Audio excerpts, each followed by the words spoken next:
ನಮಸ್ಕಾರ ಸ್ನೇಹಿತರೆ, ಇವತ್ತು ನಾವು ಚುರುಮುರಿ ಮಾಡೋದನ್ನು ನೋಡೋಣ.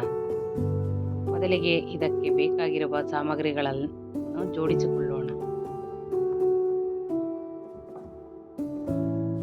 ಮೊದಲನೇದಾಗಿ ಒಂದು ಬೌಲನ್ನು ತೆಗೆದುಕೊಂಡು ಅದರಲ್ಲಿ ಸಣ್ಣಗೆ ಹಚ್ಚಿರುವ ಈರುಳ್ಳಿ, ಕೊತ್ತಂಬರಿ ಸೊಪ್ಪು, ಮೆಣಸಿನಕಾಯಿ, ಕ್ಯಾರೆಟು, ಸೌತೆಕಾಯಿ ಹಾಗೂ ಟೊಮೊಟೊವನ್ನು ಸಣ್ಣಗೆ ಹಚ್ಚಿಕೊಂಡು ಅದಕ್ಕೆ ರುಚಿಗೆ ತಕ್ಕಷ್ಟು ಉಪ್ಪು, ಅಚ್ಚ ಖಾರದ ಪುಡಿ, ಚಾಟ್ ಮಸಾಲವನ್ನು ಸೇರಿಸಿ ಚೆನ್ನಾಗಿ ಮಿಕ್ಸ್ ಮಾಡಿಕೊಳ್ಳೋಣ.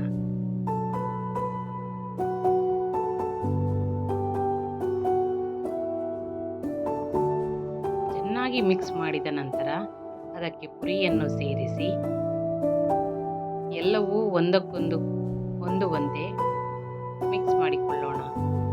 ಆನಂತರ ಮಿಕ್ಸ್ಚರ್ ಮತ್ತು ಹೆಸರುಬೇಳೆ ಖಾರವನ್ನು ಸೇರಿಸಿ ಚೆನ್ನಾಗಿ ಮಿಕ್ಸ್ ಮಾಡಿಕೊಳ್ಳೋಣ. ಕೊನೆಯದಾಗಿ ಸ್ವಲ್ಪ ನಿಂಬೆ ರಸವನ್ನು ಸೇರಿಸಿ ಮಿಕ್ಸ್ ಮಾಡಿಕೊಂಡು ಚುರುಮುರಿಯನ್ನು ಸವಿಯೋಣ. Super taste